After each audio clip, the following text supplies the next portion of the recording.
समीर अरोड़ा से बात करते हैं कि वो कैसे देख रहे हैं इस बजट को। हीलियोस कैपिटल के फाउंडर समीर जी, गुड आफ्टरनून। जी, कैसा लग रहा है टैक्स जो बढ़ा उसके बाद और मार्केट का जो रिएक्शन था, क्योंकि आप तो एफआई और डीआई दोनों ही हैं अब, तो आपका क्या व्यू है? तो मुझे लगता है कि एफआई व्यू के हिसाब से तो काफी नेगेटिव है और इंडियन रिटेल के लिए काफी का मतलब मैं आपको कॉन्टेक्स्ट में बताऊंगा। मेरे हिसाब से लोगों को ये नहीं सोचना चाहिए कि कुछ चीजों से फर्क नहीं पड़ता। मेरे ख्याल से 5-1% का डिफरेंस होना चाहिए, मतलब 5% मार्केट प्लस माइनस गिरनी चाहिए। और अगर वो नहीं गिरेगी तो 2 महीने बाद हम कहेंगे ठीक है, that mean the market has accepted it, तो फिर बाद में कभी वो रिटर्न्स में एडजस्ट हो जाएगा। लेकिन एक बात नोट करें कि लास्ट टाइम जब 2018 में टैक्स जीरो था लॉन्ग टर्म और फिर वो 10% किया गया, so on the budget day market fail 0.2%। Nifty आप देखिए, उस दिन लोग बोले कि अरे देखो जी 10% टैक्स बढ़ गया, लेकिन मार्केट तो खाली 0.2% गिरी। लेकिन उसके बाद 2-3 महीने में mid cap index I think fail 20-30% and large cap index fail 10%। उसके बाद फिर और गिरी जब वो हो गया, क्या कहते हैं, आईएलएफएस का वो हो गया, बट दैट वाज इन सितंबर। तो पहले दिन से मत जाइए, दूसरे दिन से मत जाइए। कंसेप्चुअली अभी हम कई स्टॉक्स में अगर बात करें, कोई ले लें, चलो पिक्चर फिल्म वाला स्टॉक, उसमें जी एक पिक्चर आ गई, वो पिक्चर इस क्वार्टर में बढ़ गई तो स्टॉक 10% बढ़ जाता है। वो कभी जिंदगी भर की अर्निंग्स नहीं चेंज करता। आप कहोगे समर आ गई, वोल्टास के या किसी के एसी बिक गए, कोई नहीं बोलता कि ये जिंदगी भर के लिए एसी अब ज्यादा हो गए क्योंकि हर बार समर होगी। कहने का मतलब है एक एक इवेंट, अगर आप बोले लीवर्स का 4% ग्रोथ नहीं है, 4.5% है, वो 5% स्टॉक बढ़ जाता है। तो ये जो डायरेक्ट इंपैक्ट है टैक्स का, डायरेक्ट है, वो इन्वेस्टर के ऊपर डायरेक्ट है। वो कंपनी का ईपीएस का क्या करें, कंपनी के ईपीएस से जो आपका ईपीएस बन रहा है उसमें लेटेस्ट से कि पहले आप 100 रुपए बनाते थे और उसमें 10% लॉन्ग टर्म और 15% शॉर्ट टर्म टैक्स देते थे। सो 50-50-50% ले लीजिए, तो आपका एवरेज टैक्स था 12.5%। और उसके ऊपर 2% सरचार्ज को लोग भूल जाते हैं, वो भी हो गया मोटा माटी। तो आपके 14.5% निकल गए, तो आपका ईपीएस, अपना ईपीएस था 85.5, अब आपका हो गया 12.5 एंड 20 डिवाइड बाई 2 कर लो, 16 पॉइंट समथिंग, और फिर 1.5-2% 2% सरचार्ज, सो 18, 18.5, तो आपका अब ईपीएस हो गया 82। हर कंपनी के एक एक रुपए की अर्निंग में वो उसको एक ऑर्डर मिल गया, उसको ये मिल गया, रेलवे को ये मिल गया, उसके लिए आप 5-5-10% स्टॉक बढ़ाते हैं जिसका कोई अर्निंग से मतलब हो ना हो, वो 10 साल बाद अर्निंग बने। तो यहाँ पे अपनी अर्निंग 5-6% कम हो गई, 82 इंस्टेड ऑफ 86, और 82 लिटिल लेस से 85.5, 5% का कोई फर्क नहीं पड़ता। और नहीं ये जिंदगी भर के लिए वो एक एक ऑर्डर की बात होती है। सो कहने का नहीं, मतलब है समीर कोई, Sameer ji, it's not end of the world, but it is मैं ऑल्सो समझ नॉट गया। जीरो। नहीं, मैं आपकी बात समझ गया। मैं बस एक इसमें एक डेविल्स एडवोकेट अगर बनना चाहूँ, एक पॉइंट ये था कि 2018 का आपने एग्जांपल दिया, मुझे वो अच्छे से याद है। उस समय हमारी मार्केट एफआई डोमिनेंट थी और काफ़ी डिपेंड करती थी फ्लोज पर। करेक्ट करेक्ट क्या इस बार ये कारण हो सकता है कि क्योंकि रिटेल के पास और कोई ऑप्शन है नहीं, बेचारा करेक्ट वो करेक्ट। आई मार्केट नो, में डालेगा नो तो शायद ये ना हो मत करे? सकता है, बट ये इससे कॉन्फिडेंस नहीं आता। कॉन्फिडेंस इसलिए नहीं आता कि आपको किसी को कुछ और पता, मतलब कर नहीं सकते, उनको कुछ पता नहीं है, वो तो रिसर्च नहीं करते, वो तो एनालाइज नहीं करते, वो तो पैसे डाले जा रहे हैं, वो कंसेप्चुअली बुरा लगता है। तो आई अग्री विद दैट, इसलिए मैं कहता हूँ 15-20 दिन वेट कर लो, 1 महीना वेट कर लो, बढ़ नहीं जाएगी मार्केट बहुत ज्यादा। हम तो म्यूचुअल फंड के मतलब प्रोमोटर हैं, तो हम तो रोज बोले हाँ जी आज पैसे डालिए हमारे म्यूचुअल फंड में का, तो 15 दिन वेट कर लो, कुछ नहीं होगा। देखिए तो सही कि वेदर दैट फ्लो अलोन सारी लॉजिक को ओवरकम कर देगा। बेस्ट तरीका ये होता है कि फ्लोज जो आ रहे हैं वो वैल्यूएशन वैल्यू वो देख के आ रहे हैं। ये मतलब सोचने में बुरा लगता है कि ये सब छोड़ो क्योंकि पैसे हैं फंड में, बस जो हमारे पास भी है by the way in are mutual fund.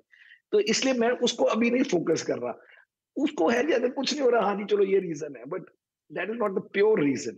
मतलब मजा नहीं आता उस रीजन को जस्टिफाई करने का। तो समीर, पोस्ट बजट डायरेक्शनली आपको लग रहा है मार्केट में कुछ बदला है या नहीं आपके लिए, जब आप भारतीय बाजार पर कोई कॉल लेते हैं तेजी या फिर मंदी का इस समय? तो पहली बात यह है जी कि वर्ल्ड में मार्केट्स हमेशा ऊपर होती हैं। आप 10-10 साल का अगर पीरियड लेंगे, एक भी मार्केट नहीं होगी। चाइना भी ठीक ही होगी अगर आप पीरियड थोड़ा-सा सिलेक्ट कर लें। आप 2000 टू 2020 लेंगे तो China did better than India. इसलिए डायरेक्शनली कुछ नहीं चेंज होता। इन market will always be better.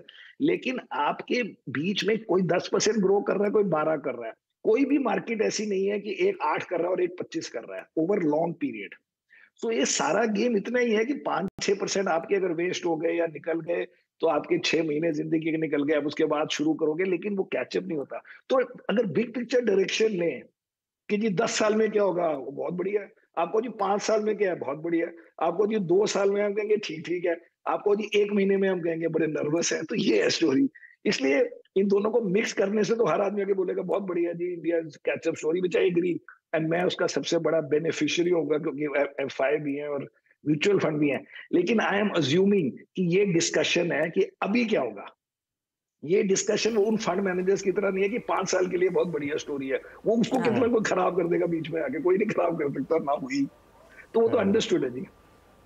Okay Sameer जी, एक और चीज़, एक और स्पेस जो कि एक सेक्टर इटसेल्फ है, एक एसेट क्लास है, और वो हमको एक इक्विटी का एक्सपोजर लेने का भी जरिया देता है, रियल स्टेट। और जो इंडेक्सिंग हटाई गई है यहाँ से, इसका इम्पैक्ट क्या देख रहे हैं आप? इंडेक्सेशन हटने से अब जो ये इम्पैक्ट पड़ेगा, स्पेशली जो इन्वेस्टमेंट डिमांड थी उस पर तो इम्पैक्ट पड़ेगा ही। करेक्ट। क्या कैसे रीड करना है आप इसको? रियल एस्टेट में मुझे नहीं लगता नेगेटिव है वैसे, इन द सेंस कि जो रियल एस्टेट के जो पुराने एसेट्स है आपके पास, वो दादे परदादे के, उसका उसका न्यू डिमांड से क्या मतलब, उनको थोड़ा ज्यादा टैक्स देना पड़े या कम देना पड़े। बट एक बात है कि हमने कब लास्ट 20 सालों में बोला कि रियल एस्टेट में अगर इन्वेस्टर्स आए तो अच्छी बात होती है। हम हमेशा बोलते आए हैं कि रियल एस्टेट गवर्नमेंट की तरफ से भी, इकोनॉमी की तरफ से भी, कि एंड यूजर्स के लिए होती है रियल एस्टेट। सिंगापुर में क्योंकि रियल एस्टेट प्राइसेस बढ़ गई थी, गवर्नमेंट ने टैक्स बढ़ा दिया, which is called additional stamp duty, foreigner पे लगा दिया 60% का, जो जीरो था, कि भाई रियल एस्टेट ना ज्यादा बढ़ जाए ताकि एंड यूजर के लिए अफोर्डेबल हो। इसलिए अगर कोई बोले कि रियल एस्टेट में डिमांड आएगी क्योंकि इन्वेस्टर्स आ जाएंगे, ये तो हमारे 15-20 साल से हमारी गवर्नमेंट से सारी, including BJP government, were saying two things कि आप रियल एस्टेट में और गोल्ड वगैरह में ज्यादा ना इन्वेस्ट करें, या फाइनेंशियलाइजेशन हो रही है इकोनॉमी। हमारे तो स्लाइड बनाए हुए हैं अपने इंडिया की प्रेजेंटेशन में कि कैसे फाइनेंशियलाइजेशन हो रही है, loans to MSME, to micro finance, to credit card, to mutual fund, insurance, stock exchanges. और उसी के अगेंस्ट जाके इकोनॉमिक सर्वे में बोला कि ये बहुत ज्यादा हो गई है फाइनेंशियलाइजेशन। एंड फिर सेकेंडली साइमल्टेनियसली गोल्ड की प्राइसेस कम कर दी। बट रियल एस्टेट में आई थिंक सेपरेटली कोई नुकसान नहीं, I mean in sense it's not bad, but I don't think कि क्वालिटी ऑफ कि भाई इन्वेस्टर आएंगे is a good thing in life.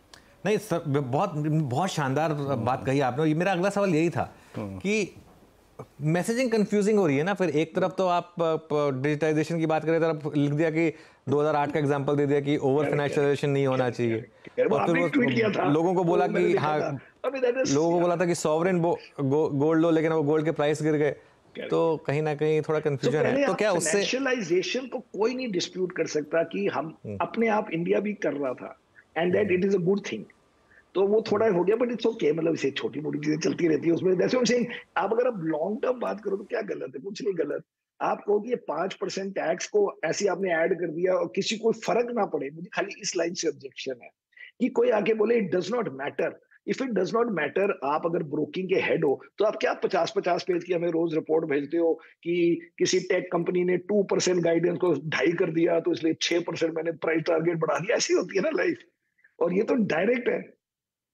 बिल्कुल वो नहीं, बात वो बिल्कुल सही है। अच्छा, क्योंकि इतना माइंड स्पेस और इतना रियल एस्टेट कंज्यूम किया इस पार्ट ने बजट के, बाकी का पार्ट शायद डिस्कस उतना हो नहीं पाया। समीर जी, ओवरऑल वैसे बजट कैसा था? बहुत अच्छा था एक्चुअली। सबसे अच्छा था कि 4.9% फिस्कल डेफिसिट का टारगेट रखना, जो कि आराम से आप 5.1 रख सकते थे। आपको साथ में आरबीआई का वो भी मिला था, डिविडेंड। मींस कि मुझे लगता है कि लास्ट नेक्स्ट 3-4 महीने में, मे बी जब पता नहीं बजट जब एक्सेप्ट पार्लियामेंट में हो जाए जो भी, उसके बाद मुझे लगता है कि रेटिंग अपग्रेड हो सकता है। क्योंकि ये किसी ना किसी पर्पस से इतना टाइट रखा गया है physical deficit. 4.9% is beyond anybody's imagination and is a brilliant thing. और आपने पॉपुलर ज्यादा किया, इवन आपने बिहार वगैरह को कोई ऐसे नहीं दिए, आपने कहा ये सपोर्ट करेंगे वो सपोर्ट करेंगे, आप मल्टीलैटरल से ले आओ ये करो। So actually it was a very good budget. But वो होता क्या है कि हर बजट में एक आध चीज होती है जिससे वो ड्राइव होता है। तो मुझे वो टैक्स का ज्यादा लगा, बिकॉज आपने शॉर्ट टर्म भी बढ़ा दिया, लॉन्ग टर्म भी बढ़ा दिया, एसटीटी भी बढ़ा दिया, वो सब चीजें बढ़ा दी। एंड उसका डायरेक्ट इम्पैक्ट समझ आता है। बाकी चीजें क्वालिटेटिव होती है, लॉन्ग टर्म होती है, बट वैसे बजट अच्छा था। फिर क्या इस बजट में मैसेजिंग है कि क्या सोच रहे हो, कहाँ पर पैसा बचाएं? टैक्स तो आपको देना पड़ेगा, कंजम्पशन पर फोकस कीजिए, जो कमाया उसको उड़ाइए, अच्छा पैसा खर्च कीजिए, उससे इकोनॉमी भी बढ़ेगी, ग्रोथ भी आएगी। क्या कंजम्पशन फ्यूल कर रहा है ये बजट? मुझे नहीं लगता कि बहुत ज्यादा कंजम्पशन इससे फ्यूल होगी, बिकॉज अगर आप इंडिविजुअली देखें तो कुछ 17-15 हजार रुपए मिले हैं वो भी सैलरी सॉरी टैक्स पेयर को। बट मोर देन दैट हम तो देखते हैं कि हम स्टॉक मार्केट में क्या करें। सो स्टॉक मार्केट में many of these consumer companies, वो 6% ग्रोथ उनकी 7% हो जाएगी, मेरे को एक्साइटमेंट नहीं होती है। मैं क्या करूं ऐसी चीजों का? कम से कम 20% ग्रोथ वाले स्टॉक्स तो दिखाइए जो कुछ कुछ हैं और वो पहले भी ग्रो कर रहे थे, जैसे हमारे ये Zomato type, Varun beverage type, वो देखते हैं सब चलेंगे। बट मुझे 5% का 6% हो गया, मुझे उसमें कोई एक्शन, मुझे इंटरेस्ट नहीं है इन चीजों में। तो मेरे हिसाब से financial sector still the best, जो आप बड़ा गंदा कर रहा है, बिकॉज उसकी ग्रोथ अभी भी 15% होती है। अभी भी एचडीएफसी बैंक 13-15% ग्रो करेगा मेरे हिसाब से, और ना तो कोई आईटी की कंपनी 15% ग्रो करती है, and none of the old traditional consumer companies grow at 15%। अभी कंज्यूमर ड्यूरेबल्स भी मुझे नहीं लगता 15% ग्रो करेंगे आफ्टर सम टाइम। उनकी गर्मी में बिक गई चीजें, वो फिर अगली गर्मी में भगवान का नाम लेंगे कि और गर्मी हो जाए, वो सब नहीं होता। या होगा तो अगले साल पता लगेगा। सबसे मेरे को रिलेटिवली वो अच्छा लगता है। एंड सेकेंडली, कंज्यूमर में, as I told you, we have these high growth consumer, we don't want this 5% वाली कंपनियां, बिकॉज मल्टीपल सबके 30, 40, 50 होते हैं। ये नहीं है कि कोई 20 मल्टीपल पे कंपनी मिल रही है कंज्यूमर में किसी को।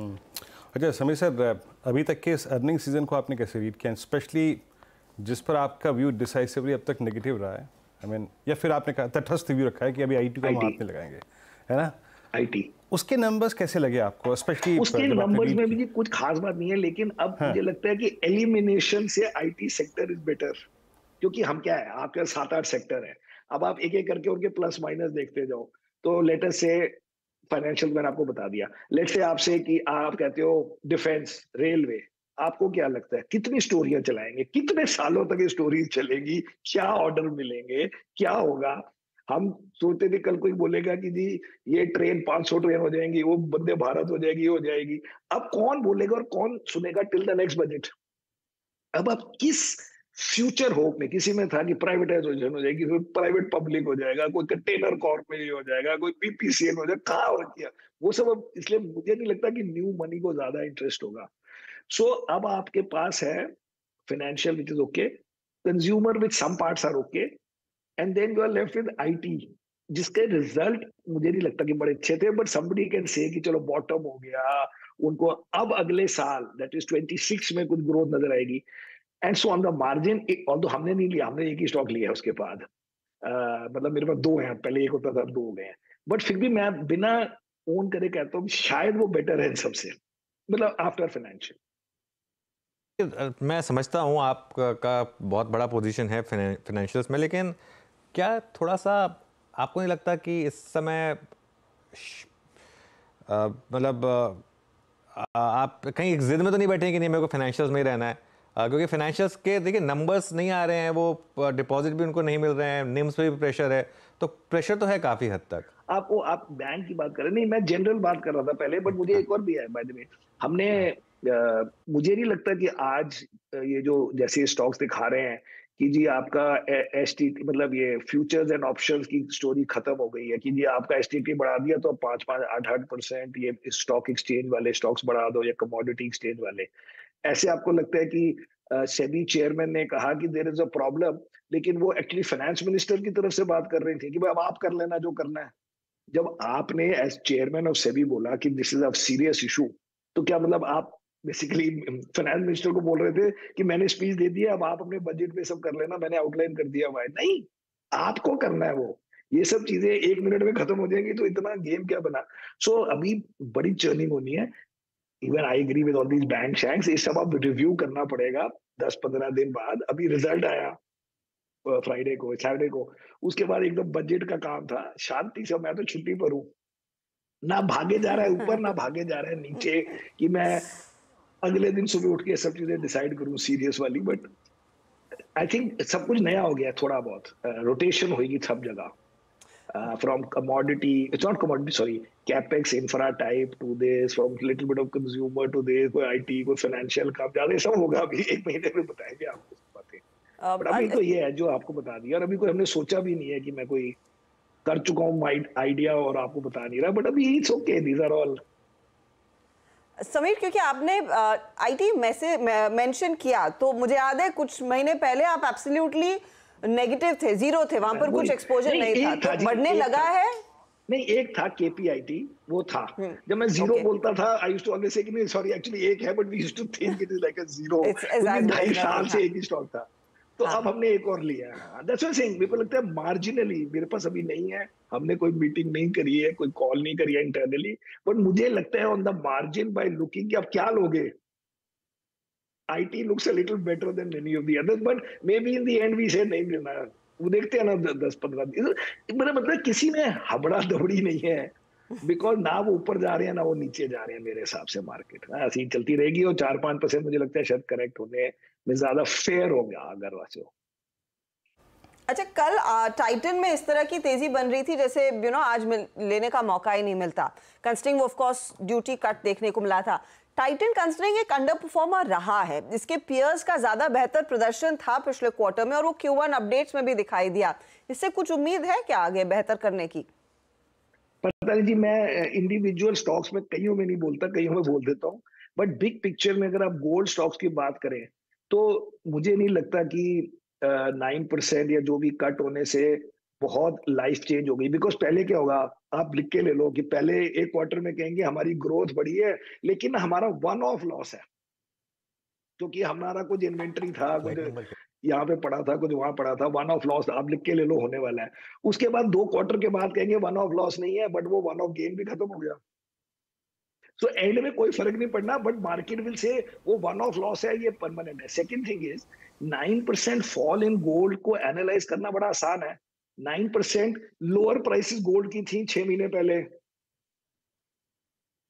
फिर क्या हो गया? फिर भी हम शादी के दिन गिनते रह गए, इतनी शादियां नहीं है। That's what I am saying.